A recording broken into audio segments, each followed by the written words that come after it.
হৃৎপিণ্ডের গঠন এবং কার্ডিয়াক চক্র। সংবহন নিয়ে যেহেতু আলোচনা করব, প্রথমে দেখে আসলে সংবহনটা কি।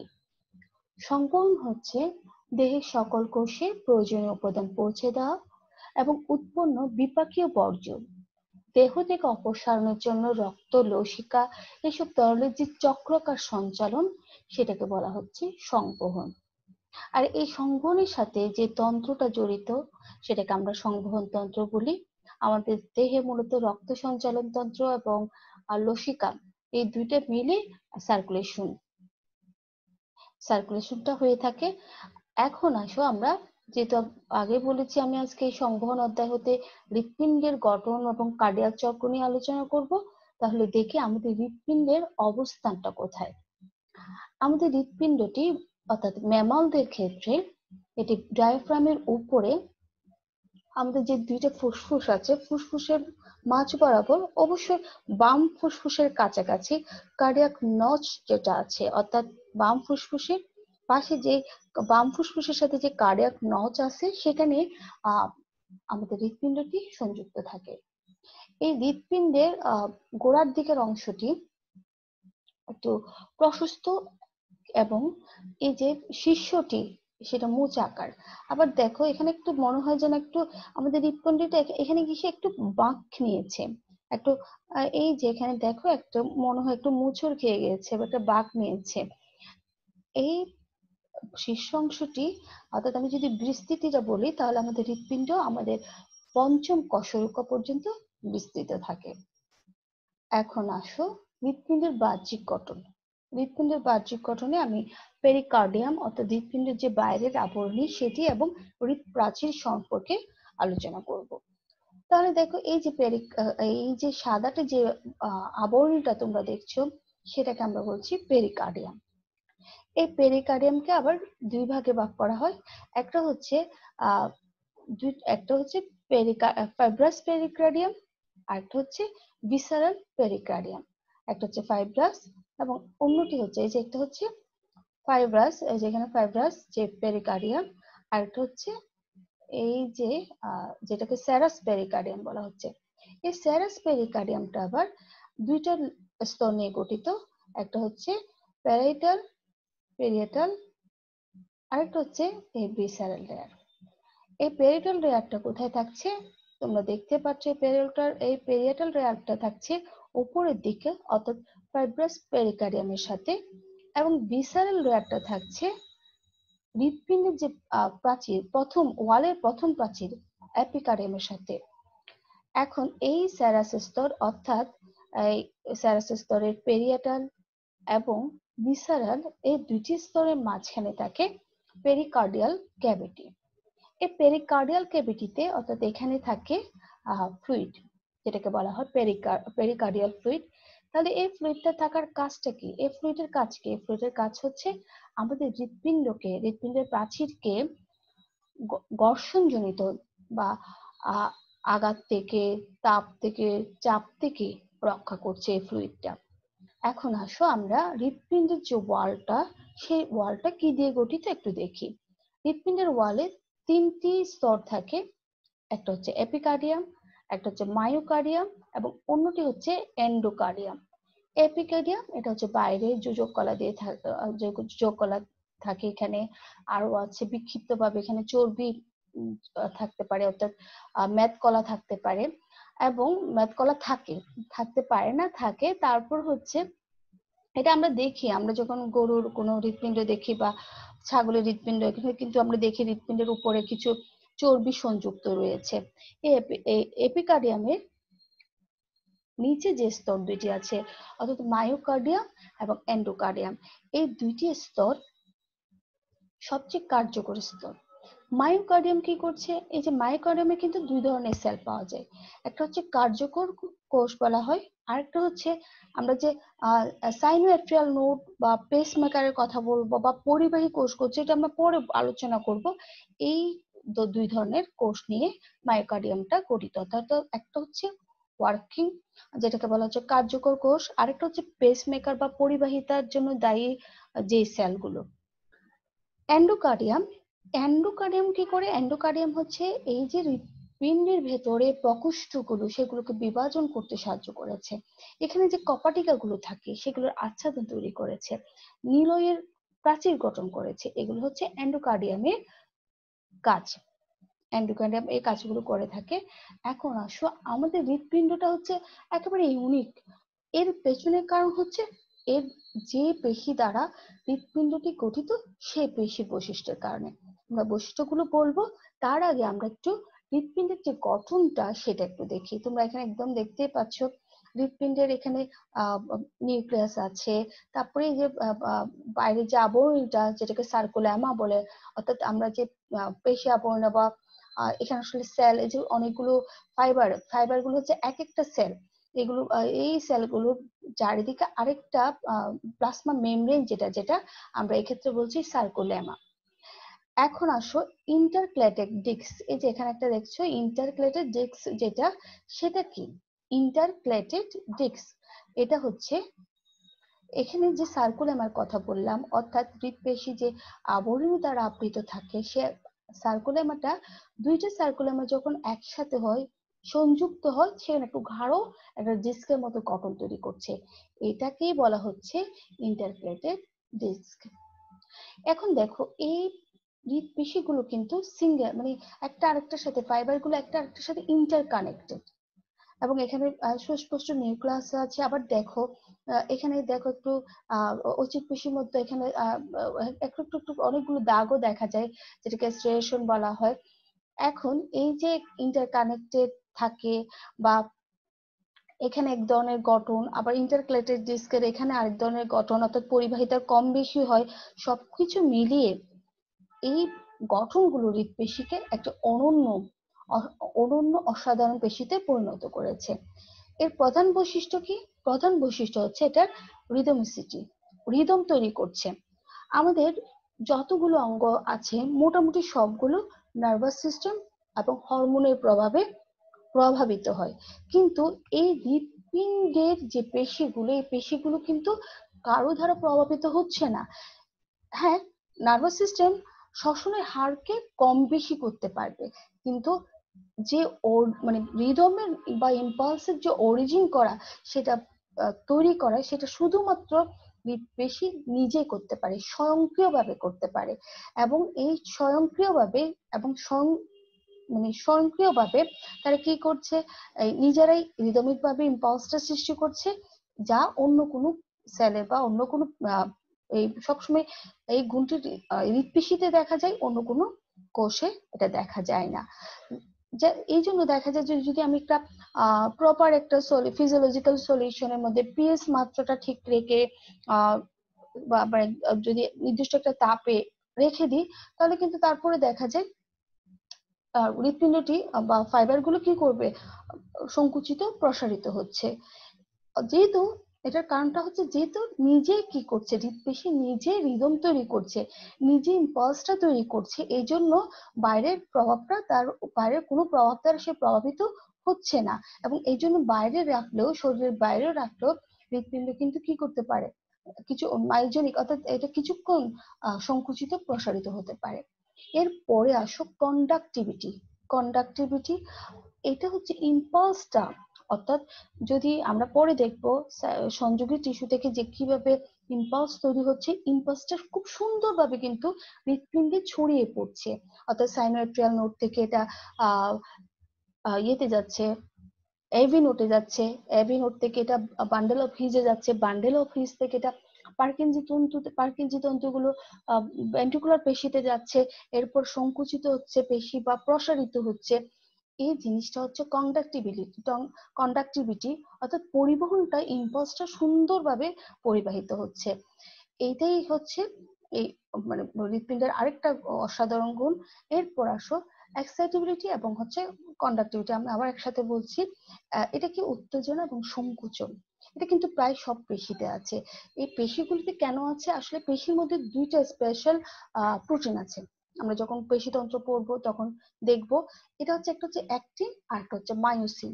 এখানে আবার কি করে, এই যে এখান থেকে শক্তি উৎপাদনের জন্য সহায়তা করে ক্যালসিয়াম আয়ন, এবং এই বৈশিষ্ট্যটা হৃৎপিণ্ডের পেশিতেও দেখা যায়।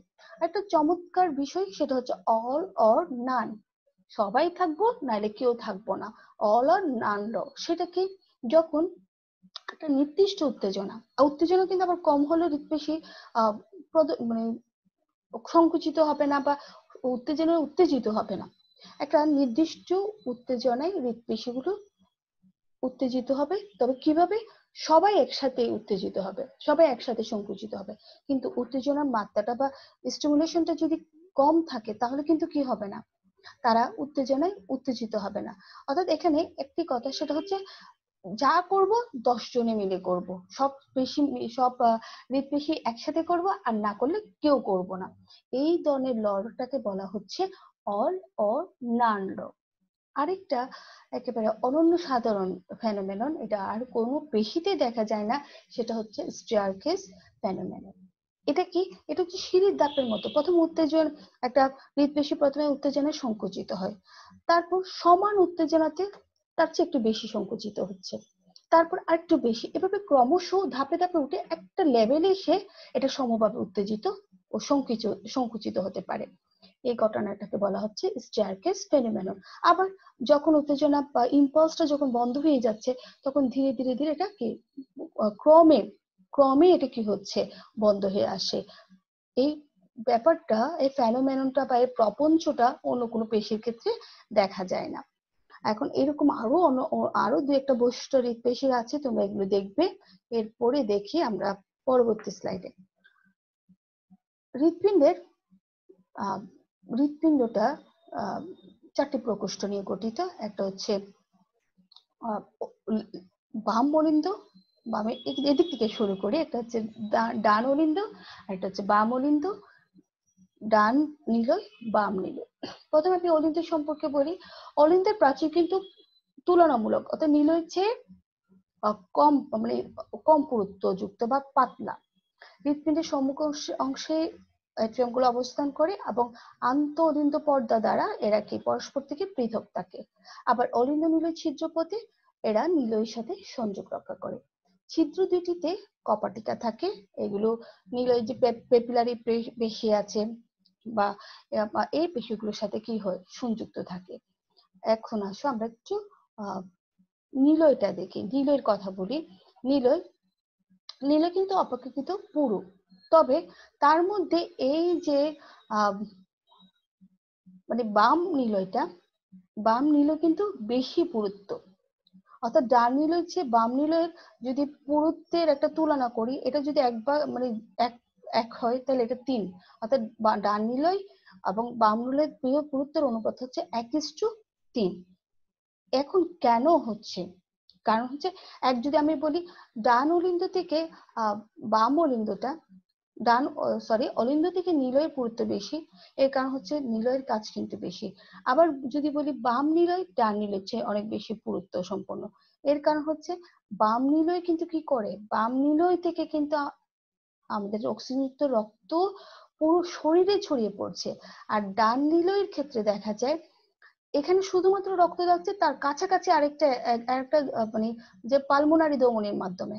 অর্থাৎ এখানে কিন্তু চাপটা কম, যেটাকে উদস্থিতির চাপ বলে, এখানে চাপটা কম আর এখানে হচ্ছে চাপটা বেশি। এখন যদি পেশিগুলো পুরুত্ব কম থাকে তাহলে এগুলো কি জোরালো ভাবে চাপ প্রয়োগ করতে পারবে না। কিন্তু পেশিগুলো যদি বেশি চাপ মানে পুরুত্ব বেশি থাকে, তখন চাপের পরিমাণটাও কি হবে, বেশি হবে। সেজন্য লেফট ভেন্ট্রিকল কিন্তু আবার রাইট ভেন্ট্রিকলের চেয়ে আরো বেশি পুরুত্ব সম্পন্ন। এখন হৃদপিণ্ডে কিন্তু অনেকগুলো ভেসেল আছে, আমরা জানি বিভিন্ন ভেইন আছে এবং আর্টারি আছে। তাহলে দেখো আমরা একটু যেগুলো একটু আমরা শুনি বা যেগুলো একটু কমন সেগুলো একটু আমরা দেখে নিই, বা মোটামুটি এখানে দেখানোর চেষ্টা করেছি সব ধরনের ভেইন এবং আর্টারি। অ্যাওর্টিক আর্চ, এই যে আর্চের মতো, তোমরা আর্চ চিনো যে পুরোনো বাড়িগুলোতে এরকম করে যে মসজিদেও থাকে এরকম যে ইয়েটা থাকে, এরকম করে যে গঠনটা থাকে সেটাকে বলা হয় আর্চ। এটা অনেকটা সেরকম। এখান থেকে 3টা ধমনী বের হয়েছে। একটা হচ্ছে লেফট সাবক্লেভিয়ান, যেটা বক্কাস্থি চক্রের আমাদের বক্কাস্থি চক্রের অক্সিজেন যুক্ত রক্ত সরবরাহ করছে। আর হচ্ছে ক্যারোটিড আর্টারি, যেটা উপরের দিকে মস্তকে রক্ত সরবরাহ করছে। তারপর হচ্ছে ব্রাকিওসেফালিক, যেটাকে ধমনীয় বলা হয়, ব্রাকিওসেফালিক আর্টারি, এখানে আমি দিয়েছি আর্টারি বোঝানোর জন্য। এটা হচ্ছে কোথায়? এটা হচ্ছে ঊর্ধ্ব বাহুতে, আমাদের উপরের বাহুগুলোতে রক্ত সরবরাহ করছে। আবার দেখো লেফট পালমোনারি ধমনী, যদিও বা ধমনী, কিন্তু কার্বন ডাইঅক্সাইড যুক্ত রক্ত কোথায় নিয়ে যাচ্ছে? ফুসফুসে নিয়ে যাচ্ছে। আবার ভেন, পালমোনারি ভেনটা অক্সিজেন যুক্ত রক্ত কোথায় নিয়ে আসছে? বাম নীলয়ে নিয়ে আসছে, বাম নীলয়ে নিয়ে আসছে। এখন দেখো এখানে আছে করোনারি আর্টারি। করোনারি আর্টারি হৃৎপিণ্ডের নিজের গায়ে রক্ত, হৃৎপিণ্ডের মধ্যেই কি করে? অক্সিজেন যুক্ত রক্ত সরবরাহ করে থাকে। ঠিক তেমনি এখানে সুপিরিয়র ভেনা কাভা এবং ইনফেরিয়র ভেনা কাভা রয়েছে। সুপিরিয়র ভেনা কাভা দ্বারা আমাদের ঊর্ধ্বাংশ থেকে রক্ত, কার্বন ডাইঅক্সাইড যুক্ত রক্ত ডান এট্রিয়ামে আসে। আবার ইনফেরিয়র ভেনা কাভা থেকে আমাদের নিম্নাংশের যে রক্ত, সেটা ডান এট্রিয়ামে আসে। এখন আমি তো প্রকোষ্ঠের কথা বলেছি, আবার তোমরা দেখেছো এখানে কিন্তু অনেকগুলো ধমনী এবং শিরা প্রকোষ্ঠের বেশ বড় বড় ব্যাসের ধমনী এবং শিরা এখানে যুক্ত থাকে, যার কারণে এখানে কিন্তু রক্ত একটা থেকে আরেকটাতে চলে যাওয়ার একটা প্রবণতা থাকে। এই প্রবণতা রোধ করার জন্য এখানে কিন্তু একটা দরজা আছে, দরজাগুলোকে আমরা বলছি ভালভ।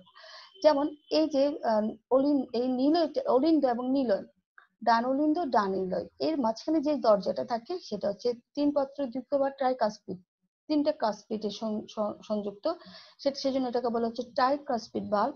আবার বাম অলিন্দ এবং বাম নীলয়ের মাঝখানে যেটা থাকে সেটা হচ্ছে বায়োকাসপিড। এই যে দেখো দুইটা, এটাকে মাইট্রাল ভালভ বলা হয়ে থাকে। আর দেখো এই যে এখান থেকে, অর্থাৎ ডান নীলয় থেকে রক্ত যায় পালমোনারি ধমনীর মাধ্যমে ফুসফুসে, তার মাঝখানেও আছে ট্রাইকাসপিড একটা, এটা আসলে সেমি লুনার কপাটিকা, এটার নাম হচ্ছে পালমোনারি ভালভ। আর ঠিক তেমনি এখানে বাম নীলয় থেকে রক্ত যায় অ্যাওর্টা দিয়ে পুরো শরীরে, আর এখানে আছে অ্যাওর্টিক ভালভ। ঠিক তেমনি নিম্ন মহাশয়রা এবং ঊর্ধ্ব মহাশয়রা দেখো কিন্তু রক্ত যখন ডান অলিন্দে আসে, এখানে কিন্তু কিছু ভালভ থাকে। আমরা একটু দেখি ভালভ গুলো। যেমন ইউস্টিশিয়ান কপাটিকা, এটা ইনফেরিয়র ভেনা কাভা এবং ডান অলিন্দের সংযোগস্থলে অবস্থিত। ঠিক তেমনি তিবেশিয়ান কপাটিকা, এটা করোনারি সাইনাস এবং ডান অলিন্দের সংযোগস্থলে অবস্থিত। ঠিক আর গুলো আমরা আলোচনা করেছি। এখন আসুন হৃৎপিণ্ডের মায়োজেনিক নিয়ন্ত্রণ।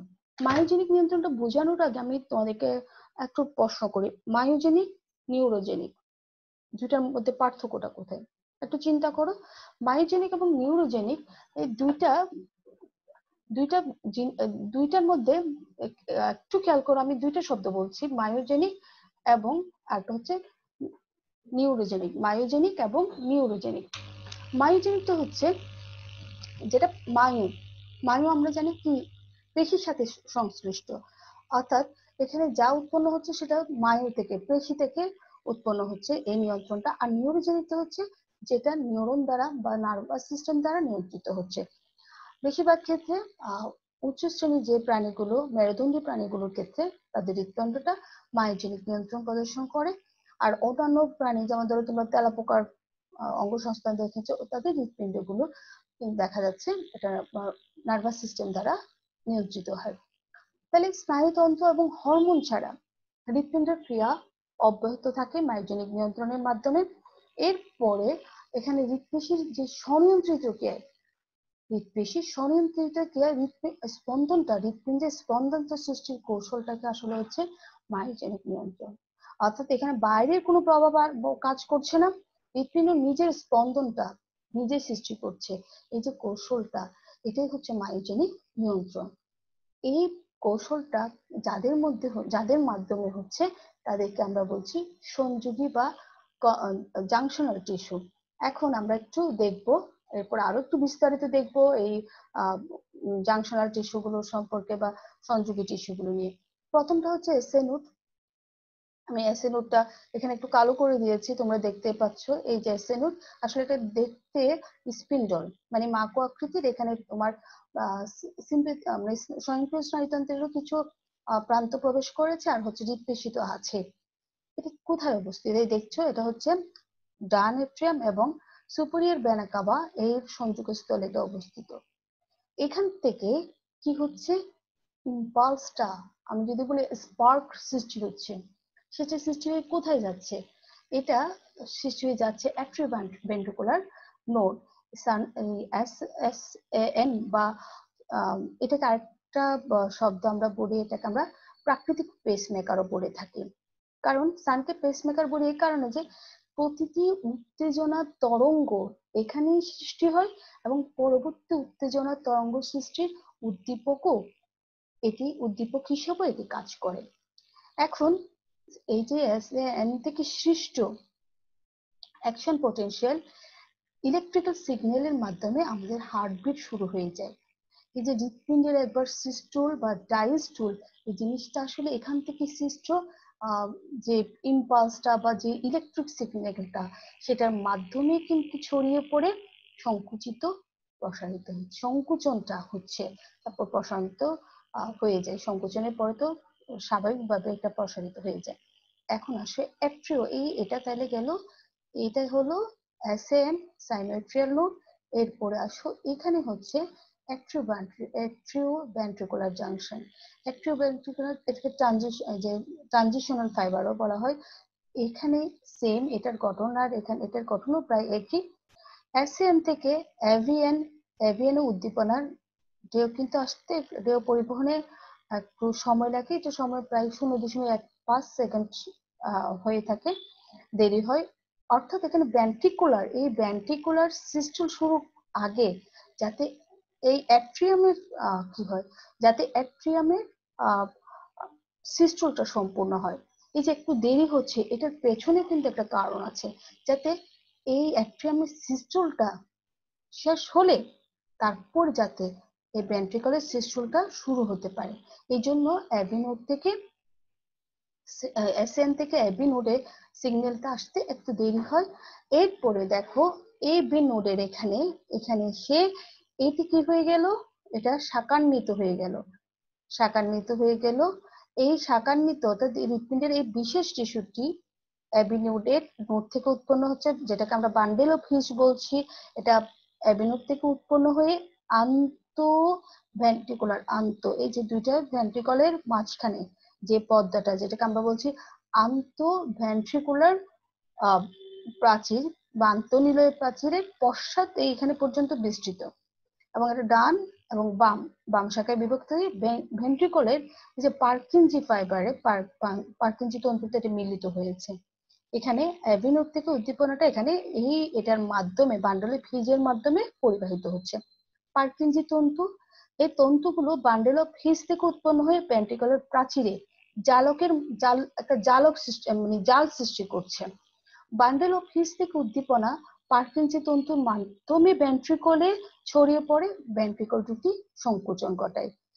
এখন তাহলে এখানে যে বৈদ্যুতিক তরঙ্গটা আসছে কিভাবে আসছে, এসএন নোড থেকে এভিএন নোডে আসছে, এখান থেকে বান্ডেল অফ হিজে আসছে, বান্ডেল অফ হিজ থেকে পার্কিনজি তন্তুতে এটি ছড়িয়ে পড়ছে।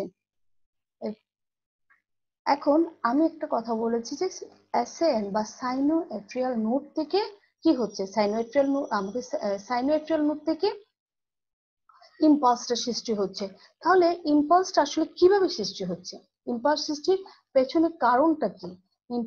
ইম্পালস সৃষ্টি তোমরা আরো দেখবে, যেমন ধর আমাদের নার্ভাস সিস্টেমের মধ্যে যে ইম্পালসটা যাচ্ছে, এটা কিভাবে যাচ্ছে, এটাও যাচ্ছে কিন্তু এখন যে কথাগুলো বলবো ঠিক সেভাবে। অর্থাৎ আমাদের সেলের যে মেমব্রেনটা আছে, আমাদের সেলের মেমব্রেন, আমি এটাকে এখানে এই যে ছবিটা দিয়েছি, আসলে এটা হচ্ছে মেমব্রেনটাকে বোঝানো হয়েছে। এই মেমব্রেনের ভেতরে এবং বাইরে আমরা যখন আরবিসি তে কার্বন ডাইঅক্সাইড পরিবহন পড়েছি, তখন দেখেছি ভেতরে থাকে সোডিয়াম, ভেতরে থাকে পটাশিয়াম, বাইরে থাকে সোডিয়াম, আবার কি করে স্থান পরিবর্তন করে নেগেটিভিটি বেড়ে যায়, এই কথাগুলো আমরা পড়েছি। অর্থাৎ আমাদের সেলের ভেতরে এবং বাইরে কিছু আয়ন থাকে, অর্থাৎ আমাদের এক্সট্রা সেলুলার ফ্লুইডে কিছু আয়ন থাকে, ইন্ট্রাসেলুলার ফ্লুইডে কিছু আয়ন থাকে। এই আয়নগুলোর ঋণাত্মকতা এবং ধনাত্মকতা, ঋণাত্মকতার কারণে কি হচ্ছে, একটা মেমব্রেনের মধ্যে একটা ভোল্টেজ কাজ করছে, কারেন্ট তৈরি হচ্ছে এই আয়নের আদান প্রদানের মাধ্যমে। এই জিনিসটাই মূলত কি হচ্ছে, কারেন্টটাই মূলত এইভাবে পোলারাইজেশন হচ্ছে, ডিপোলারাইজেশন হচ্ছে, নেগেটিভ পজিটিভ এইভাবে হয়ে হয়ে যে ইম্পালসটা, সেই ইম্পালসটা কিন্তু পরিবাহিত হয়, সেটা আমরা নার্ভাস সিস্টেমও দেখবো। কিন্তু নার্ভাস সিস্টেমের সাথে আমাদের হৃদপেশির পার্থক্যটা হচ্ছে নার্ভাস সিস্টেমে কিন্তু মোটামুটি একই ধরনের ইম্পালস একইভাবে ইম্পালস গুলো পরিবাহিত হয়ে যায়। কিন্তু এখানে দেখা যাচ্ছে যে এর আগে আমি একটু কথা বলিনি, সেটা হচ্ছে তোমাদের সাথে আমি আগেও আলোচনা করেছিলাম আয়ন চ্যানেল। কারো কাছে মনে আছে যে বাহক থাকে আমাদের প্রোটিনের মেমব্রেন গুলোতে, কিছু প্রোটিন থাকে যেগুলো বাহক হিসেবে কাজ করছে, যেগুলোকে কোথাও আয়ন চ্যানেল বলছে, কোথাও কি বলছে আয়ন গেটও বলা হচ্ছে। এগুলো কি করছে বাইরে, এরা কিন্তু একদম চুপ করে এটা ভেদ করে এখানে চলে আসতে পারছে না, বা পটাশিয়াম আয়নটাও ভেতর থেকে বাইরে চলে চলে যেতে পারছে না। একটা নির্দিষ্ট পথ আছে, এই পথগুলো হচ্ছে এখানে একটু সিলিন্ডার আকারের মধ্যে আমি একটু দেখিয়েছি, যা তোমরা বুঝতে পারো যে আসলে আয়ন গেটটা, আয়ন চ্যানেলটা কি। তবে মূলত আয়ন গেট বলো আর আয়ন চ্যানেল বলো, এগুলো হচ্ছে আসলে প্রোটিন নির্মিত, যারা কি করছে এই আয়ন গুলোকে বহন করে, অর্থাৎ আয়ন গুলোকে যাওয়া আসার জন্য সাহায্য করছে। এখন আমরা স্বাভাবিক অবস্থায় আমরা 0.8 সেকেন্ড পর পর সাইনোয়েট্রিয়াল নোড থেকে উদ্দীপনা সৃষ্টি হয়। এই উদ্দীপনা সৃষ্টির জন্য আমি আগেও বলেছি কোনো ধরনের অ্যাজেন্ট কাজ করছে না, এটা নিজের মধ্যে থেকে এসএএন এর মধ্যে সাইনোয়েট্রিয়াল নোডে যে পি কোষ থাকে, এক ধরনের কোষ থাকে পি কোষ, যেটার বৈশিষ্ট্য হচ্ছে এটা মাইটোকন্ড্রিয়া। এখানে এই পি কোষগুলোর ইসিএফ অর্থাৎ এক্সট্রা সেলুলার ফ্লুইডের বৈকোষীয় যে ফ্লুইডটা আছে সেখানে সোডিয়াম আয়ন এবং এখানে সোডিয়াম আয়নের, এই দেখো সোডিয়াম আয়ন আছে, ক্যালসিয়াম আয়ন আছে, আর ভেতরে আছে তোমার তাও পটাশিয়াম আয়ন এবং ক্যালসিয়াম আয়ন রয়েছে। এখন এদের যে ভেদ্যতার পার্থক্য এই দুটা যে এই আয়নগুলোর ভেদ্যতার পার্থক্য সৃষ্টির মাধ্যমে স্বয়ংক্রিয়ভাবে বারবার ডিপোলারাইজেশন, ডিপোলারাইজেশন, রিপোলারাইজেশনের মাধ্যমে অ্যাকশন পটেনশিয়াল উৎপাদন হয়। প্রথমে আসো এই যে অবস্থা, অর্থাৎ আমি যদি বলি সাইনোট্রিয়াল নোড বিশ্রাম অবস্থায় অথবা রেস্টিং মেমব্রেন পটেনশিয়ালটা এরকম থাকে। অর্থাৎ এই সময় পটাশিয়ামটা ভেতরে, এই যে পটাশিয়াম ভেতরে থাকে এবং সোডিয়ামটা বাইরে থাকে। এখন কি হচ্ছে, এই পটাশিয়ামের যখন ভেতরে থাকছে এবং বা পটাশিয়াম তার ধনাত্মক চার্জ সহ কোষের বাইরে চলে যাওয়ার জন্য চেষ্টা করে, এবং এই যে কোষের বাইরে যখন চলে যাচ্ছে তখন কিন্তু কোষের ভেতরে কি হচ্ছে, নেগেটিভিটি বেড়ে যাচ্ছে। তখন অতি উচ্চ মাত্রা ও দেখা যায় কি পটাশিয়াম গুলো এই যে পটাশিয়াম আয়নের চ্যানেল দিয়ে বের হয়ে যাচ্ছে, তখন কিন্তু এই জায়গায় কি নেগেটিভিটি বেড়ে যায়। নেগেটিভিটি যখন বেড়ে যাচ্ছে তখন সেটাকে আমরা বলছি হাইপার পোলারাইজেশন। অর্থাৎ এই ভোল্টেজটা এখানে এই সময় ভোল্টেজ তৈরি হয় নেগেটিভ 55 মিলি ভোল্টেজ থেকে তোমার প্রায় নেগেটিভ 90 মিলি ভোল্টেজ তৈরি হয়। অর্থাৎ তোমরা জানো আয়নের পরিবর্তনটাই হচ্ছে, আয়নের পরিবর্তনের মাধ্যমে কিন্তু কি ইলেকট্রিক সিগন্যাল তৈরি হয়, পরিবাহিত হয়। এখন তাহলে এই যে পটাশিয়ামটা চলে যাচ্ছে এবং পটাশিয়াম চলে যাওয়ার কারণে এখানে নেগেটিভিটি তৈরি হয়ে গেল, এখানে হাইপার পোলারাইজেশন হলো। এখন কি হয়, এই ঋণাত্মক অবস্থাটা ক্রমাগত বৃদ্ধি পায়, কারণ পটাশিয়াম কিন্তু বেড়ে যাচ্ছে, বেড়ে যাচ্ছে। আবার এর সাথে কি হবে, এটা সামঞ্জস্য আসার চেষ্টা করা হয়, সোডিয়াম আয়নের সহজাত অনুপ্রবেশ ঘটে এবং আরো এইটা সহজাত ভাবে সোডিয়াম আয়নটা ঢোকার চেষ্টা করে এবং ঢুকে এর আবরণীয় ভেদ্যতার প্রভাবে এটা প্রবেশ করতে শুরু করে। তখন অর্থাৎ পটাশিয়াম আয়নের হ্রাসপ্রাপ্ত অবস্থা এবং সোডিয়াম আয়নের যে প্রবেশ, তখন মেমব্রেন, এই যে এখানে মেমব্রেন পটেনশিয়ালটা ক্রমশ উন্নত হয়। তখন অপেক্ষাকৃত ঋণাত্মক অবস্থার দিকে ফিরে আসে। অর্থাৎ আগে যদি এই যখন এই অবস্থায় ছিল, অর্থাৎ পটাশিয়ামটা নেগেটিভ এবং পটাশিয়ামটা ভেতরে এবং সোডিয়ামটা যখন বাইরে ছিল, তখন ছিল নেগেটিভ 90 মিলি ভোল্টেজ যদি হয়, তখন আস্তে আস্তে যখন সোডিয়াম প্রবেশ করতে শুরু করে তখন এটা আরেকটু কমে নেগেটিভ 60 মিলি ভোল্টেজে চলে আসে। এখন এভাবে আস্তে আস্তে তো ঋণাত্মক অবস্থার সৃষ্টি হয়, ডিপোলারাইজেশন হচ্ছে, এটা হচ্ছে ধীরে ধীরে ডিপোলারাইজেশনটা হচ্ছে। কিন্তু একটা সময় আরো কমতে কমতে এটা একটা বিন্দুতে এসে হঠাৎ করে দেখা যায় সোডিয়াম খুব দ্রুত বেগে, একদম ঝড়ের গতিতে ফ্লাক্স হওয়া অনুপ্রবেশ করে একটা নির্দিষ্ট বিন্দুতে এসে। এই বিন্দুটাকে বলা হচ্ছে, এই যে বিন্দুটাকে বলা হচ্ছে, তো যে যে ভোল্টেজে এসে একটা মানে সোডিয়ামটা খুব দ্রুত বেগে আসবে সেটাকে বলা হবে থ্রেশহোল্ড। এরকম কিন্তু অনেকগুলো সোডিয়াম অনুপ্রবেশ মানে এই মানে সংশ্লিষ্ট এরকম অনেকগুলো কিন্তু কি আছে, তোমার প্রবেশদ্বার আছে, উদ্দীপনা বিন্দু রয়েছে, যার মানে থ্রেশহোল্ড রয়েছে, যা উদ্দীপনা সৃষ্টির জন্য যথেষ্ট বা প্রবেশদ্বার বিন্দু বা থ্রেশহোল্ড। অর্থাৎ এরকম কিন্তু একটা না, অনেকগুলো রয়েছে। এখন আসো এই 40 মানে যেটা সর্বনিম্ন মিলিভোল্টেজ, যার ফলে কি হচ্ছে, খুব সোডিয়াম দ্রুত অনুপ্রবেশ করে। এখন সোডিয়াম ঢোকার পরে কি হচ্ছে, সোডিয়াম ঢোকার পরে এখানে কিন্তু আস্তে আস্তে কি হচ্ছে, ধনাত্মক মানে চলে আসছে, এবং এই ধনাত্মক মানটা একটা স্টেজে সেটা রিভার্সাল বা বিপরীত পটেনশিয়াল বলা হয়, একটুখানি থামে একটা মানে কিছুক্ষণের জন্য এটা অবস্থান করে, যেটাকে বলা হয় প্লেটু। এখানে আসলে প্লেটু একটা, এই যে দেখো এই অবস্থানেই সেটা কি হচ্ছে, একটু থামবে, এই অবস্থায় এসে এই একটু থামবে, যখন ভোল্টেজটা বাড়তে বাড়তে একটা এসে আবার কিন্তু কি হবে, ভোল্টেজটা কমতে থাকবে, কারণ হচ্ছে আবার পটাশিয়ামের মানে সে আবার রেস্টিং পটেনশিয়ালে যাওয়ার জন্য, অর্থাৎ এই অবস্থায় যাওয়ার জন্য পটাশিয়াম আবার কি করবে, পটাশিয়ামের ভেদ্যতা বেড়ে যায়, আবার সোডিয়াম আয়নের ভেদ্যতাটা হ্রাস পাচ্ছে, মানে সোডিয়াম আয়ন এখান থেকে ঢুকছে না, কিন্তু পটাশিয়ামের আয়ন কিন্তু এবার কি বলে কি আমি এবার ঢুকবো, অথচ তার আগের এই অবস্থাতেই ফিরে যেতে চাই। এর ফলে কি হচ্ছে, এখানেও একটা সশিষ্ট মানে আহ মানে এটাকে কি বলা যায়, সেলফ রিজেনারেশন প্রক্রিয়া। এটা মানে যে সোডিয়ামটা তার ভেদ্যটা হারিয়ে ফেলছে, কমে যাচ্ছে, আবার পটাশিয়াম বের হয়ে যাচ্ছে, এটাও কিন্তু কি যাতে আবার পূর্বের অবস্থায় যায়, এই জন্য এটাকে পূর্বাবস্থায় যাচ্ছে। আর এই সময়ে মানে ঋণাত্মক যে পটেনশিয়ালের পুনঃপ্রতিষ্ঠা করা হয় সেটাকে আমরা বলছি রিপোলারাইজেশন। অর্থাৎ এখানে আবার পটাশিয়াম ঢোকার পরে যে পোলারাইজেশনটা হচ্ছে সেটাকে বলা হচ্ছে রিপোলারাইজেশন।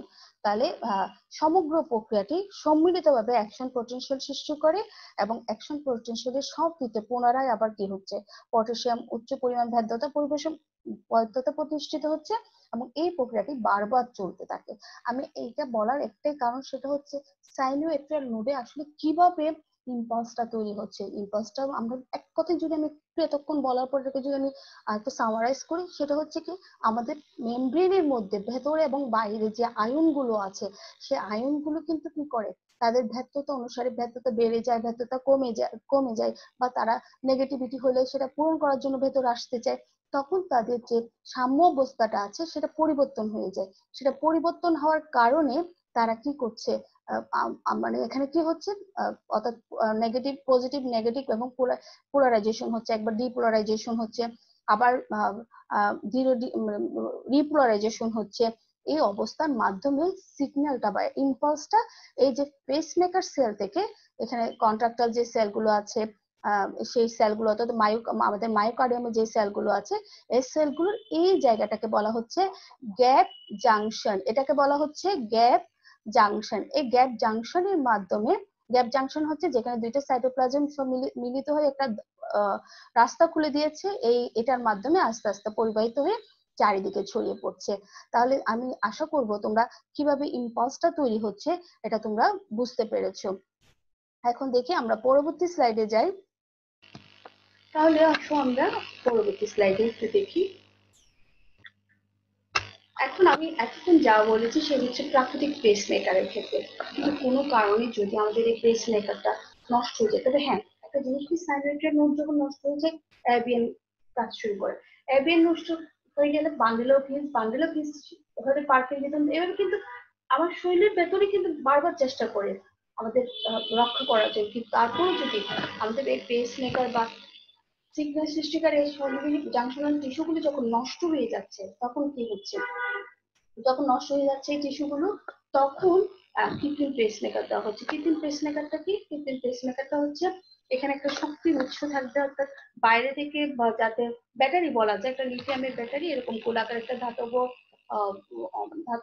গঠনের এগুলো, আর থাকবে দুটা লিড থাকবে, যেগুলোকে পেসিং লিড বলা হয়। অর্থাৎ তার, এই যে দেখো এখানে তারটা পেসমেকারের লিড গুলো ঢুকিয়ে দেওয়া হয়েছে রাইট এট্রিয়াম হয়ে এটা রাইট ভেন্ট্রিকল হয়ে যাতে কি এটা দুইভাবে হতে পারে। একটা হচ্ছে কি বাইরে থেকে অনেক সময় আমার মানে যে ইয়েটা দীর্ঘমেয়াদে মানে হৃদক্রিয়াটা নিয়ন্ত্রণ করতে হলে মানে এটা বসানো হচ্ছে বক্ষদেশের স্থায়ী পেসমেকার স্থাপন করা হয়। এখানে যে ছন্দটা, আমি ছন্দের কথাই বলতে চাচ্ছিলাম, ছন্দটা দুইটি ধারা দ্বারা নিয়ন্ত্রিত হয়। একটা হচ্ছে একটাকে বলা হচ্ছে কাম্য চাহিদা, অর্থাৎ হৃদপিণ্ডের নিজস্ব ছন্দটা যদি শনাক্ত করা যায়, শনাক্ত করে সে অনুযায়ী হৃদপেশি ডিপোলারাইজেশন ঘটিয়ে সংকুচন কার্যকর করা হয়। এইভাবে করা হয়। আরেকটা হচ্ছে এই দ্বারা হৃদপিণ্ডের নিজস্ব কার্যকলাপকে বিবেচনা না করে নির্দিষ্ট হারে সংকোচন প্রসারণ ঘটানো হয়। তাহলে এটা হচ্ছে কৃত্রিম পেসমেকার। এখন আসো আমরা এই উদ্দীপনার বিস্তারটা, অর্থাৎ আমাদের উদ্দীপনাটা কিভাবে তাহলে আমরা তো আসলে সবটা আলোচনা করেছি, তারপরে একটু গুছিয়ে এখানে আমি আবারও বলছি, সেটা হচ্ছে উদ্দীপনার যে বিস্তারটা কিভাবে হচ্ছে। যেমন প্রথমটা হচ্ছে অলিন্দের পেশি বরাবর উদ্দীপনা পরিবহন। অ্যাসে নোড থেকে হৃদ উদ্দীপনা সৃষ্টি হয় এবং উভয় অলিন্দের উপর দিয়ে তা বৃত্তাকার তরঙ্গের মতো, আমরা একটা ভিডিও দেখবো সেখানে দেখতে পাবো, একটা বৃত্তাকার তরঙ্গের মতো সঞ্চালিত হয়। এই অ্যাসে নোড থেকে অলিন্দের পেশিতে অথবা অ্যাট্রিওভেন্ট্রিকুলার নোডে এই সঞ্চালন গতিটা হচ্ছে প্রতি সেকেন্ডে তোমার 1 মিটারের মতো, অ্যাবি নোডের সঞ্চালন গতিটা হচ্ছে 1 মিটারের মতো। আবার অ্যাসে নোড থেকে বৈদ্যুতিক যে উদ্দীপনাটা সেটা কিন্তু একটু ধীরে ধীরে আসে। আমি বলেছি এটা হচ্ছে 0.05 মিটার মিনিটে 0.5, অর্থাৎ অ্যাসে নোড থেকে এটা আসছে অলিন্দের দিকে একটু কম, বেশি সময় মানে বেশি সময় সময়টা প্রতি সেকেন্ডে 0.05 মিটারে আসে। আর অ্যাট্রিওভেন্ট্রিকুলার নোড বরাবর থেকে যেটা সঞ্চালনটা আসছে, এখানে যে সঞ্চালনটা সেটা হচ্ছে প্রতি সেকেন্ডে 1 মিটার। এখন অ্যাবি নোড বরাবর যে উদ্দীপনা সঞ্চালন, সাধারণভাবে এটা দেখা যাচ্ছে যে নিলয় উদ্দীপ্ত হওয়ার পূর্বে অ্যাট্রিওভেন্ট্রিকুলার নোডের মধ্যে দিয়ে উদ্দীপনা সঞ্চালনের জন্য 0.07 থেকে 0.1 সেকেন্ড ব্যয় হয়ে থাকে। এই অঞ্চলের যদি আমি মানে এক কথায় বলি, এখানে সংবহনের গতিটা হচ্ছে প্রতি সেকেন্ডে এখানেও 0.05 মিটার। বান্ডল শাখা বরাবর, অর্থাৎ ভেন্ট্রিকুলার নোড থেকে আসছে কি বান্ডল শাখা, এখানে কিভাবে উদ্দীপনাটা আসছে সেটা হচ্ছে এখানে প্রতি সেকেন্ড, এখানে কিন্তু অতি উচ্চতর গতিতে উদ্দীপনাটা যায়। এটা প্রায় প্রতি সেকেন্ডে 4 থেকে 5 মিটার। বান্ডুলার ফিস থেকে উদ্দীপনা খুব দ্রুত ডান এবং বাম বান্ডল শাখার মধ্যে দিয়ে অগ্রসর হয়, পরিশেষে এটা পার্কিনজি তন্তুতে যায় এবং নিলয় পেশিতে সমাপ্ত হয়। তাহলে পার্কিনজি সিস্টেম বরাবর যে সংবহনটা সেটা কি, এটা হচ্ছে ডান এবং বাম বান্ডল শাখা থেকে উদ্দীপনাটা পার্কিনজি শাখা এবং উভয় নিলয়ের সাব এন্ডোকার্ডিয়াল তলে যাচ্ছে বা উভয় নিলয়ের প্রাচীরে যাচ্ছে। এবং এরপরে নিলয়ের পেশি বরাবর, অর্থাৎ মানুষের মধ্যে আন্তঃনিলয় পর্দার যে মধ্য অঞ্চলে যে সক্রিয়তাটা সেটা কিন্তু বাম দিক থেকে ডান দিকে যায়। ফলে নিলয়ের পেশির যে ডিপোলারাইজেশনটা সেটা আন্তঃনিলয় পর্দার বাম পাশে শুরু হয়, বাম থেকে এটা ডান দিকে উদ্দীপনা যে ব্যবধায়িকটা আছে সে বরাবর আস্তে আস্তে হৃৎপিণ্ডের একদম অ্যাপেক্স বা শীর্ষ পর্যন্ত পৌঁছায়। এরপরে এটা ডান এবং বাম নিলয়ের প্রাচীরের দিকে অগ্রসর হয়। এরপর আসে কোষ থেকে কোষ সংবহনে, অর্থাৎ এখানে এই সংবহনের কৌশলটা নিয়ে আসলে কেউ কেউ বিভিন্ন ভাবে মতবাদ দিয়েছেন, তবে যেটা সচরাচর বলা হয় সেটা হচ্ছে আসলে অনুদৈর্ঘ্যভাবে যে কোষগুলো আছে তাদের মধ্যে, আমি যে ইন্টারক্লেটেড ডিস্কের কথা বলেছি তোমাদেরকে, এই ইন্টারক্লেটেড ডিস্কে কিন্তু উদ্দীপনাটা খুব দ্রুত কি সংবাহিত হতে পারে। কিন্তু অন্য জায়গায় যেহেতু অন্য জায়গায় ইন্টারক্লেটেড ডিস্ক ছাড়া অন্য জায়গায় এটা কিন্তু প্রতিরোধী, প্লাজমা পর্যন্ত অত্যন্ত প্রতিরোধী, কিন্তু ইন্টারক্লেটেড ডিস্কে বলা হচ্ছে এটা কম প্রতিরোধী। সেজন্য এই ইন্টারক্লেটেড ডিস্ক বরাবর এই পথটা একটা কোষ থেকে আরেকটা কোষে সংবহিত হচ্ছে। এবার আসো অন্তঃকোষীয় সংবহন, এটা হচ্ছে ইন্টারক্লেটেড ডিস্ক থেকে উদ্দীপনা স্বাভাবিকভাবে কোথায় যাচ্ছে, ইন্টারক্লেটেড ডিস্ক থেকে এটা যাচ্ছে সার্কুলার। এখান থেকে টি নালিকা, এগুলো আমরা পড়বো পরবর্তীতে, ডিস্ক একটু বলে রাখি, সার্কোপ্লাজমিক আসলে আরআরই একটা টি নালিকা হয়ে সার্কোপ্লাজমিক রেটিকুলাম রেটিকুলামের মাধ্যমে সেরা সংকুচ যে পেশির মধ্যে যে মায়োসিন ফাইব্রিল গুলো আছে সেখানে এই ইম্পালসটা এসে শেষ হয়। তাহলে এটাই হচ্ছে হৃদ উদ্দীপনা বিস্তারে গতি বলতে পারে। এখন আমরা একটা ভিডিও দেখবো এখানে আসলে কিভাবে সাইনোভিয়াল নোড থেকে এটা উদ্দীপনাটা ইম্পালসটা যে এখান থেকে সৃষ্টি হয়ে কিভাবে ছড়িয়ে পড়ছে এটা আমরা একটু দেখি। এখানে আসলো জুভেন্ট্রিকুলার নোড, এরপর দেখো খুব দ্রুত এটা বান্ডল অফ ফ্লুইড দুই পাশে চলে গেল, ডান এবং বাম ওরেঞ্জি নিলয়ের চারিদিকে চলে গেল। এবার এই যে জুভেন্ট্রিকুলার নোড, এই যে বান্ডল অফ ফ্লুইডের চারিদিকে আবার দেখানো হচ্ছে, এই যে দেখো এখানে যাচ্ছে। আর এখানে যেগুলো নীল বা রক্ত, এগুলো কার্বন ডাইঅক্সাইড, এটা হচ্ছে তোমার লাল রক্তটা হচ্ছে অক্সিজেন যুক্ত রক্ত। এখন এখানে চলে যাওয়ার পরে এখন দেখো আবার এই যে দেখো সংকুচন প্রসারণটা হচ্ছে কিভাবে নিলয়ে যাওয়ার পরে নিলয়টা কিভাবে সংকুচিত হলো, প্রসারণটা কিভাবে হলো। এই যে দেখো আবার সংকুচন হয়ে রক্তটা দুই দিকে পালমোনারি ধমনী এবং আর্টারির মাধ্যমে বের হয়ে যাচ্ছে। আবার যখন এটা কি হচ্ছে অলিন্দ যখন সংকুচিত হচ্ছে দুইটা, তখন কি রক্তটা অলিন্দ নিলয় যে কপাটিকা গুলো খুলে যাচ্ছে, রক্তগুলো বাম নিলয়ে অক্সিজেন যুক্ত রক্ত এবং কার্বন ডাইঅক্সাইড যুক্ত রক্ত আসছে। এইটার মাধ্যমে আমরা আসলে দেখতে পেলাম কিভাবে সাইনোভিয়াল নোড থেকে ইয়েটা স্পার্কটা বা সিগন্যালটা ছড়িয়ে পড়ছে এবং কিভাবে নিলয় এবং নিলয় সংকুচিত হচ্ছে প্রসারিত হচ্ছে, বা অলিন্দ সংকুচিত এবং প্রসারিত হচ্ছে, অনেক একটা হৃদচক্র কিভাবে সম্পন্ন হচ্ছে সেটা আমরা একটু দেখলাম। তাহলে চলো আমরা আমরা এই ভিডিও থেকে আশা করি তোমরা দুটো বিষয় বুঝতে পেরেছো। এখন আমরা হৃদচক্র নিয়ে আলোচনা করব। হৃদচক্র যদিও আমি ভিডিওতে একটু দেখিয়েছি, হৃদচক্রটা আসলে হচ্ছে একবার হৃদস্পন্দনে হৃদপিণ্ডের যে সকল ঘটনা ও পরিবর্তন সাধিত হচ্ছে এবং পরবর্তী স্পন্দনে কিন্তু একই ঘটনা ঘটছে, অর্থাৎ পুনরাবৃত্তি হচ্ছে। প্রতিস্পন্দনই মানে প্রতিস্পন্দন হৃদপিণ্ডের মধ্যে সংঘটিত বিভিন্ন চক্রাকার পরিবর্তন যেগুলো সেগুলো মানে পুনরাবৃত্তি হওয়ার যে ঘটনাটা সেটাকে হৃদচক্র বলছে। এখানে আসলে দুই ধরনের ঘটনা ঘটে, তোমরা যদি দেখো এখানে হচ্ছে কিছু বৈদ্যুতিক ঘটনা ঘটছে, যেটা যেটা এতক্ষণ ধরে আমি আলোচনা করলাম সাইনোভিয়াল নোড থেকে কিভাবে স্পার্ক তৈরি হচ্ছে বা ইম্পালস তৈরি হচ্ছে, ছড়িয়ে পড়ছে। আরেকটা হচ্ছে এখানে কিন্তু এই যে প্রকোষ্ঠগুলো সংকুচন প্রসারণ অর্থাৎ যান্ত্রিক নিয়ন্ত্রণটা হচ্ছে। আমি আসলে হৃদচক্রে সাধারণত দেখা যায় যান্ত্রিক ঘটনাগুলো আলোচনা করা হয়। আমাদের হৃদচক্রের ঘটনাগুলো অলিন্দের সিস্টুল দিয়ে আমি বর্ণনা করি। অলিন্দের সিস্টুল, এই যে অলিন্দের সিস্টুল মানে বুঝতে পারছো অলিন্দগুলো যখন সংকুচিত হচ্ছে, অলিন্দ সংকুচিত হয়ে কি করবে, এই যে এই পথে ট্রাইকাসপিড এবং বাইকাসপিড পথে নিলয়ের মধ্যে কি আসবে, রক্ত আসবে, কার্বন ডাইঅক্সাইড যুক্ত রক্ত এবং হচ্ছে অক্সিজেন যুক্ত রক্ত। এখন যখন একেবারে অলিন্দগুলো ভর্তি থাকে বলা যায়, তখন রক্ত পূর্ণ থাকে, তখন সংকোচনকালে প্রথম অর্ধাংশে সংকোচনটা তীব্র হয় এবং দ্বিতীয় অংশে সংকোচনের তীব্রতাটা কমে যায়। এরপরে অলিন্দের ডায়াস্টুলে কি হচ্ছে, এই দেখো অলিন্দের ডায়াস্টুলে এই যে এখান থেকে অর্থাৎ মানে অলিন্দটা কি হচ্ছে মানে ডায়াস্টুল, এখানে বলে রাখো অলিন্দের ডায়াস্টুলের স্থিতিকাল হচ্ছে 0.7 সেকেন্ড আর সিস্টুলটা ছিল 0.1 সেকেন্ড। অলিন্দ যখন প্রসারিত অবস্থায় থাকছে তখন বৃহৎ যে শিরাগুলো আছে সেই শিরাগুলোর মাধ্যমে, বৃহৎ শিরা একটা হচ্ছে ভেনা কাভা আর একটা হচ্ছে পালমোনারি শিরা, এই দুইটা শিরা থেকে রক্ত অলিন্দে প্রবেশ করছে।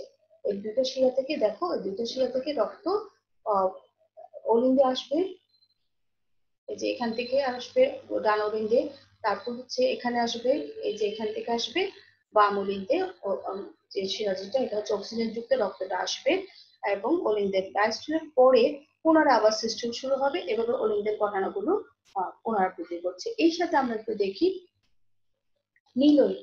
আসলে নিলয় যেহেতু কাজকর্ম বেশি করে, নিলয়ের কাজ কিন্তু অনেক বেশি, আবার নিলয়ের সাথে বড় বড় ধমনী সংযুক্ত থাকে, এটার কাজের মধ্যে কিন্তু কি আছে, একটু জটিলতা আছে।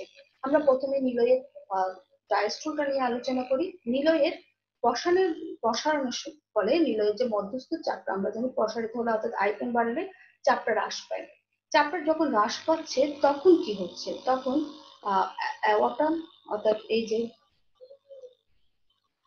অ্যাওর্টা থেকে এবং নিলয়ের ডায়াস্ট্রিনের কথা বলছি, তখন নিলয় এই যে এই যখন এটা প্রসারিত হচ্ছে তখন এই যে ওর এই নিলয়ের এই যেখানে পালমোনারি ট্রাঙ্ক, যেটা পালমোনারি ধমনী এবং এখানে যে অ্যাওর্টাটা আছে, তখন দেখা যাচ্ছে কি রক্তগুলো আবার ব্যাক করতে চায়, ফিরে আসতে চায়। কিন্তু এখানে যে সেমিলুনার কপাটিকা আছে সেটা তাৎক্ষণিকভাবে বন্ধ হয়ে রক্তের যে মানে ফিরে আসতে চাওয়া বা প্রত্যাগমনটা প্রতিহত করে। এই সময় হৃৎপিণ্ডে আমরা ডায়াস্ট্রিনের কথা বলছি, হৃৎপিণ্ডের যে শব্দটা হয়, দ্বিতীয় শব্দ আসলে নিলয়ের কিন্তু সিস্টুলের প্রথম শব্দটা শুনি। আমি যেহেতু ডায়াস্ট্রিক দিয়ে শুরু করেছি, ডায়াস্ট্রিক থেকে বলি প্রথম শব্দটা দ্বিতীয় শব্দটা শোনা যায়। এটা কিন্তু দ্বিতীয় শব্দটা হচ্ছে একটু শর্ট, কিন্তু কি মানে আহ অনেক তীব্র হয়। এটা হচ্ছে ডা। আর আমি যদি সিস্টুলে যাই, সিস্টুলের ক্ষেত্রে এই সিস্টুলের ক্ষেত্রে দেখো অরিন্দের সিস্টুল যখন শেষ হয় তখন কিন্তু নিলয়ের সিস্টুল শুরু হয়।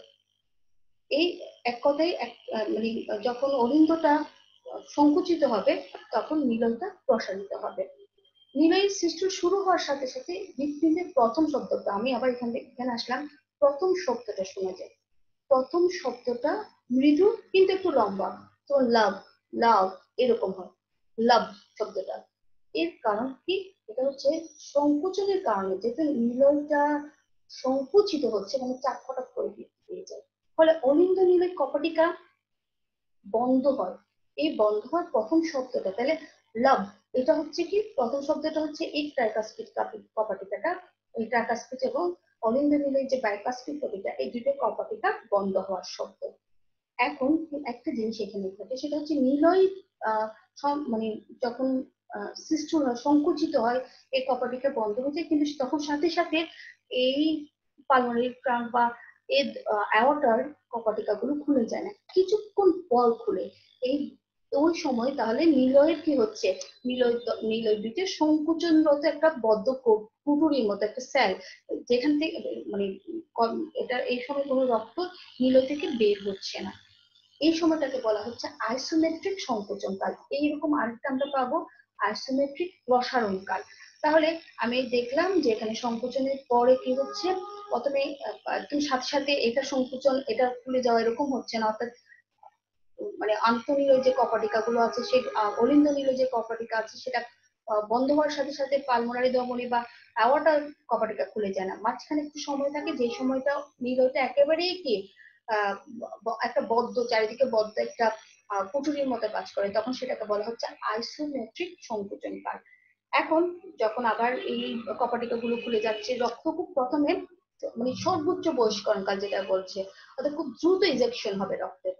আর এরপরে এরপরে আস্তে আস্তে কমে যাবে, যেটাকে বলা হচ্ছে হ্রাসপ্রাপ্ত বয়স্করণ কাল। এরপর আমরা ডায়াস্ট্রলে ফিরে যাই। ডায়াস্ট্রলে কি হচ্ছে, রক্ত তো চলে গেল, রক্ত চলে যাওয়ার পর নীলাটা আস্তে আস্তে প্রসারিত হতে চাইছে। প্রসারণ যখন হচ্ছে তখন কিন্তু এই যে বললাম রক্তগুলো আবার ফিরে আসতে চায়, ফিরে আসতে চাইলে এখানে কি হয়, এই যে দুইটা নালিকার ভেসেল দুইটার যে কপাটিকা, সেমিলুনার কপাটিকাটা, সেটা কি হচ্ছে তাৎক্ষণিকভাবে বন্ধ হয়ে রক্ত যেগুলো প্রবেশ করেছে সে যে ফিরে আসতে চাচ্ছে সেটা বন্ধ করে দেয়। তখন খুব দ্রুত হয় এবং শব্দটা অনেক তীব্র হয়। শব্দটা যেটাকে আমরা বলি জাপ, এই শব্দটা তখন হয়ে থাকে।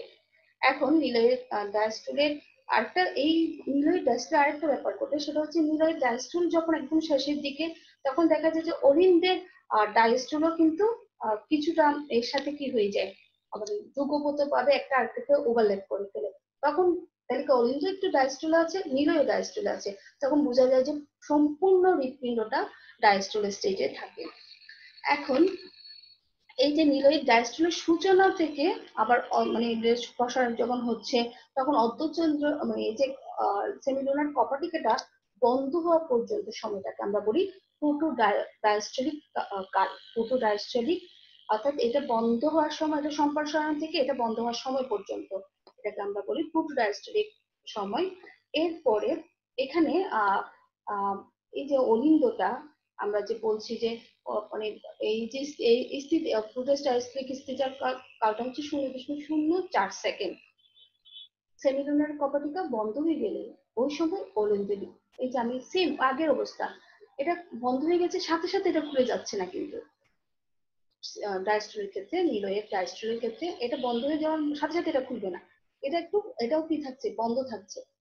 এটা বন্ধ, তখন কি হচ্ছে, এই নিলয়টা প্রসারিত অবস্থায় কিছুক্ষণ বদ্ধকোটির মতো থাকে। আর ওই এটাকে বলা হচ্ছে আইসোমেট্রিক প্রসারণকাল। তাহলে আমরা একটা পেয়েছিলাম আইসোমেট্রিক সংকোচনকাল, আর একটা পেলাম আইসোমেট্রিক প্রসারণকাল। নিলয়ের মধ্যে যখন আবার এটা খুলে যাচ্ছে, তখন নিলয়ের মধ্যে যখন রক্ত আসে, হঠাৎ করে তীব্র বেগে যখন এখান থেকে রক্ত আসে, তখন হৃৎপিণ্ডের তৃতীয় শব্দটা আমরা শুনতে পাই। এরপরে আমরা আরেকটা শব্দ শুনি, সেটা কখন, যখন নীলের মধ্যে আহ আবার নীলের মধ্যে রক্ত, একটা তো শব্দ আমরা শুনি, আরেকটা শব্দ শুনি যখন আহ অলিন্দ সংকুচনের কারণে, মানে রক্ত দ্রুত অলিন্দ থেকে নীলয়, অর্থাৎ এখানে সংকুচন যখন শুরু হয় অলিন্দের, তখন খুব আবার দ্রুত বেগে রক্তটা কিন্তু ফিরে আসে, তখন আরেকটা চতুর্থ নম্বর শব্দটা আমরা শুনতে পাই। তাহলে আমরা নিলয়ে আসলে আমরা মনে করি যে দুইটা শব্দ শুনি, একটা হচ্ছে লাভ এবং একটা ডাব, কিন্তু এখানে দেখা যাচ্ছে আসলে নিলয় অলিন্দ নিলয়ের মধ্যে আমরা চারটা শব্দ শুনি। বেশিরভাগ ক্ষেত্রে নিলয়ের ক্ষেত্রে আমরা দেখছি যে শব্দগুলো, যেমন ধরো এখন যখন প্রথমে এই যে অ্যাট্রিওভেন্ট্রিকুলার যে কপাটিক কাঠিগুলো বন্ধ হচ্ছে তখন একটা শব্দ, বা পালমোনারি ধমনীটা যখন বন্ধ হচ্ছে তখন আরেকটা শব্দ শুনছি। আবার নিলয়ের মধ্যে যখন রক্তটা খুব দ্রুত, মানে দ্রুত আসে, তখন একটা শব্দ, তৃতীয় শব্দটা শুনি। তারপরে হচ্ছে আস্তে আস্তে যখন আবার কমে যায়, অর্থাৎ ডায়াস্টোলিস বা ধীর আগমনী পর্যায়টা যখন কমে যায়, তখন দেখা যাচ্ছে কি আবার রক্তটা, যেহেতু এখানে অলিন্দের সংকুচনটা শুরু হয়ে যায়, তখন আরো দ্রুত বেগে কিছু রক্ত আসে, তখন চতুর্থ নম্বর শব্দটা আমরা শুনতে পাই। তো এসএ নিউডের মাধ্যমে এভাবে উদ্দীপনা আসে, এভাবেই হৃৎপিণ্ডের প্রকোষ্ঠগুলো সংকুচিত এবং প্রসারিত হচ্ছে, এরকম করে পুরো হৃৎপিণ্ডটা চলতে থাকে। আমরা প্রতি মিনিটে হিসাব করি যে 75 বার আমাদের কি হার্টবিট হচ্ছে, 72 বার হার্টবিট হচ্ছে, তো সেই হিসেবে একটা হৃদচক্র সম্পন্ন হতে সময় লাগে 0.8 সেকেন্ড। আমি একটু তোমাদেরকে এখানে দেখিয়েছি অরিনদের জন্য, এখানে দেখো সিস্টুল এবং ডায়াস্টুল অরিনদের 8 সেকেন্ড, তারপর হচ্ছে এখানে 8 সেকেন্ড, তোমরা হিসাবটা দেখবে। আমরা একদম শেষ পর্যন্ত